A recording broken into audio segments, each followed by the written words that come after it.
Ang PNP naman mga kabrigada binalaan ang individual na magsisilbing conduits ng iligal na pondo or pera na ginagamit sa iba't ibang uri ng kriminalidad dito sa bansa. Mula dyan sa Campo Crame, Brigada Cat Austria, ibrigada mo! Brigada Live Report. Binalaan ng Philippine National Police ang lahat ng negosyo at individual na nagsisilbing conduits ng iligal na pondo o pera na ginagamit sa iba't ibang uri ng kriminalidad sa bansa. Ayon kay PNP Chief General Romel Francisco Marbil, hindi nila palalagpasin ang sinumang tumutulong o pumapabor sa mga sindikato sa pamamagitan ng kanilang negosyo.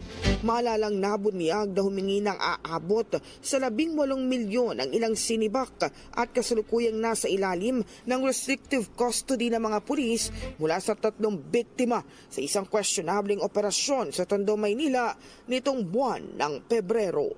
In the heart of changing lives, ako si Brigada Cat Austria ng 105.1 Brigada News sa Manila, The Music and News Authority. Brigada Balita Nationwide. Ang bahaging ito ay hatid sa atin ng Standout ES4 Capsule. Simulang tuparin ang pangarap ng iyong anak. And stunting now!